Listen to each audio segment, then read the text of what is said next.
నమస్కారం, AR news కు స్వాగతం. నా పేరు సాగర్. ఈనాటి వార్తా వివరాలు ఇలా ఉన్నాయి. ప్రత్యక్ష దైవం ఆరోగ్య ప్రదాత అరసవల్లి శ్రీ సూర్యనారాయణ స్వామి వారి కళ్యాణం వైభవంగా నిర్వహించారు. కార్తీక శుద్ధ ఏకాదశిని పురస్కరించుకొని మంగళవారం అరసవల్లి దేవస్థానంలోని అనివెట్టి మండపంలో స్వామివారి కళ్యాణ ఘట్టాన్ని ఆలయ ప్రధాన అర్చకులు ఇప్పులి శంకర్ శర్మ ఆధ్వర్యంలో చేపట్టారు. ఉదయం 8 గంటలకు కళ్యాణాన్ని ప్రారంభించారు. వేద మంత్రాలు, మంగళ వాయిద్యాల నడుమ స్వామివారి కళ్యాణం వైభవంగా జరిగిందని ఆలయ ఈవో వై భద్రాజీ తెలిపారు.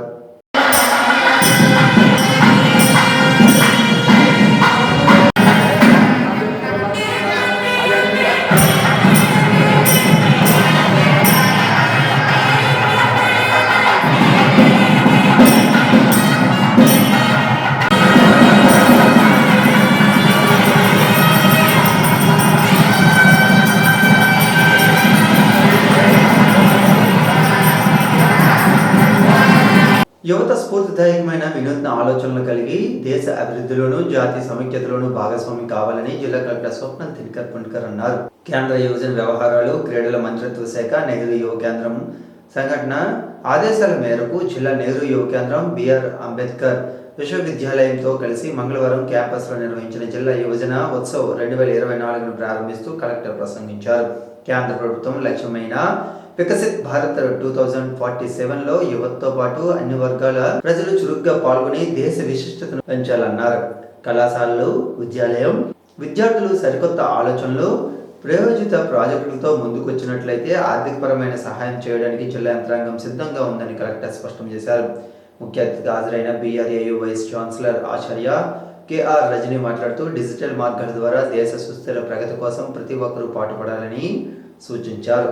యూనివర్సిటీ రెక్టర్ ఆచార్య బి అడ్డయ్య, రిజిస్టర్ ఆచార్య B Sujatha, secretary CEO BV Prasadarao, జిల్లా పర్యాటక శాఖ అధికారి ఎన్ నారాయణరావు, జిల్లా సమాచార ప్రజా పౌర సంబంధాల అధికారి కె చెన్నకేశ్వరరావు, జిల్లా red cross chairman P Jaganmohan Rao, Bejjipuram youth club అధ్యక్షులు వ్యవస్థాపకులు ఎం ప్రసాదరావు, వర్సిటీ కళాశాల principal S Uday Bhaskar, Ch Rajasekhararao, ఆచార్య చిన్నమనాయుడు, ఎన్ఎస్ఎస్ సమన్వయకర్త డి వనజ తదితరులు పాల్గొన్నారు.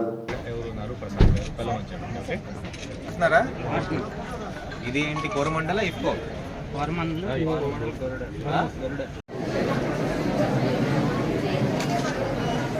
కి ఇక్కడ ఉన్న అడ్మినిస్ట్రేషన్ కి, టీచింగ్ స్టాఫ్ కి, ప్రొఫెసర్స్ కి, మన యువ కేంద్రం నుంచి డిస్ట్రిక్ట్ ఆఫీసర్స్ కి, అలాగే CEO section and his own staff, బయట వచ్చిన స్టాల్స్ ఓకే అండ్ స్టాల్స్ ఏర్పాటు చేసిన ప్రతి ఒక్క డిపార్ట్మెంట్ కి నమస్కారం. I have been told that this is the district level Yuva festival which we are conducting here. ఇక్కడ ఎవరెవరు క్వాలిఫై అవుతున్నారు, ఇక్కడ రకరకాల కాంపిటీషన్స్ కూడా ఈరోజు చేయడం జరుగుతుంది. బేసికలీ యూత్ ఎనర్జీ పాజిటివ్ వేలో ఎలా మనం డైవర్ట్ చేయవచ్చు, or diversion is not a correct word. How can we streamline the energy, the youth energy in a positive way? దీనికోసం ఈ ప్రోగ్రామ్ ఒకటి గవర్నమెంట్ తరఫున, సెంట్రల్ గవర్నమెంట్ అలాగే స్టేట్ గవర్నమెంట్ రెండు కలిపి ఈ ప్రోగ్రామ్ పెట్టడం జరుగుతుంది. బయట ఓకే అంటే మీ స్టూడెంట్స్ కి as a student I'm speaking to you, బయట చాలా అవసరాలు అవుతాయి. ప్రాబ్లమ్ ఈస్ దాట్ మీరు వాట్ ఎవర్ ఈస్ యువర్ అవసరం బట్టి, మీ ఫీల్డ్ ఆఫ్ ఇంట్రెస్ట్ అవసరం బట్టి, మీరు ఆ ఇంట్రెస్ట్ బట్టి మీ నాలెడ్జ్ కానీ, మీ టెక్నిక్ కానీ and మీ skills కానీ డెవలప్ చేయగలిగితే we have n number of opportunities. Now recently this year, from last few years, but this year మరి ముఖ్యంగా we have started something new. కారులో వన్యప్రాణులను తరలిస్తున్న అంతర్రాష్ట్ర స్మగ్లర్ల ముఠాను గుట్టును కాశీబుగ్గ అటవీ శాఖ అధికారులు రట్టు చేశారు. కాశీబుగ్గ అటవీ రేంజ్ పరిధిలో ఇచ్చాపురం చెక్ పోస్ట్ వద్ద కారులో వన్యప్రాణులను తరలిస్తున్న 3 కర్ణాటకకు చెందిన స్మగ్లర్లను కాశీబుగ్గ అటవీ శాఖ అధికారులు అరెస్ట్ చేసినట్లు ఫారెస్ట్ రేంజ్ ఆఫీసర్ ఏ మురళీ కృష్ణం నాయుడు మంగళవారం తెలిపారు. ఈ సందర్భంగా నిర్వహించిన విలేకరుల సమావేశంలో ఆయన మాట్లాడుతూ కర్ణాటకకు చెందిన అంతర్రాష్ట్ర వన్యప్రాణుల స్మగ్లర్లు గ్యాంగ్ కారులో ఒడిశా నుండి కర్ణాటకకు వన్యప్రాణులతో వెళ్తుండగా అటవీ శాఖ అధికారులు పట్టుకున్నట్లు వెల్లడించారు. కారును సీజ్ చేసి అందులో ఉన్న 21 వన్యప్రాణులను స్వాధీనం చేసుకున్నారు. వీటిలో 17 కొండ చిలువ పిల్లులు, 3 తాబేళ్లు, 1 అడవి పిల్లి ఉన్నట్లు తెలిపారు. వాహనంతో పాటు వన్యప్రాణులను కాశీబుగ్గ అటవీ శాఖ రేంజ్ కార్యాలయానికి తరలించి 3 నిందితులను అరెస్ట్ చేశామన్నారు. స్వాధీనం చేసుకున్న వన్యప్రాణులను విశాఖ జూకు తరలిస్తామని వెల్లడించారు. నా పేరు Muralikrishna Naidu, forest range officer Kashibugga.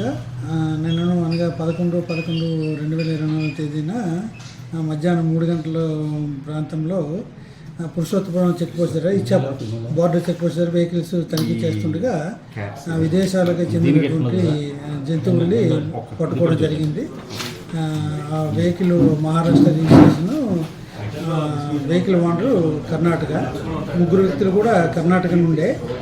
ఇది ఒరిస్సా నుండి కర్ణాటకకి తరలిస్తుండగా అక్కడ రెగ్యులర్ వెహికల్ చెకింగ్లో పట్టుకోవడం జరిగింది. ముద్దాయిల్ని ఇప్పుడు మనకి రాత్రి సుమారు 9 గంటల ప్రాంతంలో ఇచ్చాపురం మేజిస్ట్రేట్ గారి ముందు జంతువులను ప్రొడ్యూస్ చేయడం జరిగింది. మేజిస్ట్రేట్ గారి సలహా తీసుకొని ఇమీడియట్గా ఇప్పుడు మన జంతువుల్ని జూకి తరలిస్తున్నాం. ముద్దాయిల్ని ఇప్పుడు మేము కోర్టుకి ప్రొడ్యూస్ చేసి సార్ ఇచ్చిన ఇన్స్ట్రక్షన్ ప్రకారంగా ఫర్దర్గా జైలుకి చెప్తున్నాం. ఏంటంటే ఇది జనరల్గా వాళ్ళని అడిగితే ఈ బ్రీడ్ ఎక్కడి నుండి అంటే ఇది సౌత్ ఆఫ్రికాకి సంబంధించిన చెప్తున్నారు. ఆఫ్రికాకి సంబంధించిన చెప్తూనే ఉన్నారు. అది బ్రీడు. అవి మన షెడ్యూల్లో కూడా చెక్ చేసి చూస్తే మన షెడ్యూల్లో కూడా లేవు. అది ఎగ్జాటిక్ యానిమల్స్ అంటారు. ఎగ్జాటిక్ అంటే విదేశాలకు సంబంధించిన జంతువులు అనేసి చెప్పడం జరిగింది. వీటిని ఒరిస్సా నుండి మనకి కర్ణాటక తరలిస్తుండగా వారి చెక్ పోస్ట్ వల్ల రెగ్యులర్ తనిఖీలో భాగంగా మనం పట్టుకోవడం జరిగింది. African ball pythons, baby python 17 numbers, tortoise big size 1 number, 2 small size, 1 serval cat ఫ్యామిలీకి చెందింది. టోటల్ 20. ప్రత్యక్ష దైవం ఆరోగ్య ప్రదాత శ్రీ సూర్యనారాయణ స్వామివారి దేవస్థానంలో ఈ నెల 13వ తేదీ బుధవారం జరగబోయే తెప్పోత్సవానికి హంసవాహనాన్ని ట్రయల్ రన్ నిర్వహించినట్లు ఆలయ ఈవో ఎర్రంశెట్టి భద్రాజీ తెలిపారు. హంసవాహనాన్ని ఎటువంటి లోపాలు లేకుండా సిద్ధం చేశామని, మత్స్యశాఖ అధికారులు ఇచ్చిన ఆదేశాల మేరకు బీమా కల్పించిన వ్యక్తులకు మాత్రమే తెప్పలోకి అనుమతిస్తామని, అదనంగా తెప్ప వాహనంలోకి ఇతర వ్యక్తులు అనుమతించకుండా చర్యలు చేపడతామన్నారు. శ్రీ స్వామివారికి ఉదయం 7 గంటల నుండి సాయంత్రం 6 గంటల వరకు స్వర్ణాలంకరణ చేపడతామని, భక్తులకు మొబైల్ ఫోన్స్ కెమెరాలు అనుమతించబడవని, ఎవరైనా అతిక్రమిస్తే కఠిన చర్యలు చేపడతామన్నారు. హంసవాహనం ట్రయల్ రన్లో అగ్నిమాపక సిబ్బంది, పోలీస్ శాఖ సిబ్బంది, మత్స్యశాఖ సిబ్బంది, దేవస్థానం సిబ్బంది పాల్గొంటారని భద్రాజీ వెల్లడించారు. ఓం నమో భగవతే సూర్యనారాయణ నమః.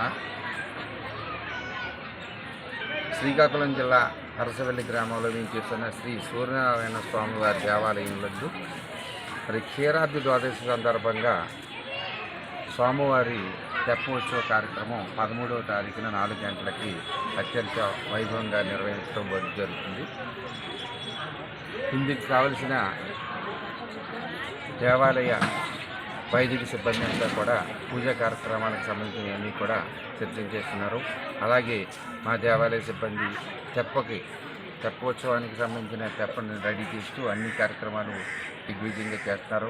అలాగే భక్తులందరికీ ఆహ్లాదకరంగా భక్తులందరూ కూడా ఉండడానికి లైటింగు, వివిధ సాంస్కృతిక కార్యక్రమాలు కూడా ఆ రోజున ఏర్పాటు చేయడం జరిగింది. అలాగే భక్తులందరికీ కూడా వేళ దర్శనానికి వచ్చే భక్తులందరికీ ఏ విధమైన ఇబ్బంది లేకుండా ఏర్పాట్లన్నీ చేయడం జరుగుతుంది. మరి ఆ రోజున స్వామివారిని ఉత్సవమూర్తుల్ని 4 గంటలకు అక్కడ పూజా కార్యక్రమాలు ముగించుకున్న అనంతరం మన అర్చక సిబ్బంది అంతా కూడా మరి స్వామివారిని తెప్ప మీద తీసుకొచ్చి అక్కడ తెప్పోత్సవ కార్యక్రమం ముగిసింది. తెప్పోత్సవ కార్యక్రమం ముగిసిన అనంతరం నగరోత్సవం జరుగుతుంది. నగరోత్సవం అయిన తర్వాత అవినీతి మండపంలో క్షీరాబ్ది ద్వాదశి వ్రతం అనేది పూజా కార్యక్రమం కూడా నిర్వహించడం జరుగుతుంది. ఈ కార్యక్రమాన్నింటిలో కూడా 50 మంది భక్తులందరూ కూడా పాల్గొని తీర్థప్రసాదాలు స్వీకరించవలసిందిగా కోరుతున్నారు. ఈ వార్తలు ఇంతటితో సమాప్తం. మరలా ప్రసారమయ్యే AR న్యూస్లో మళ్ళీ కలుద్దాం. అంతవరకు సెలవు. నమస్కారం.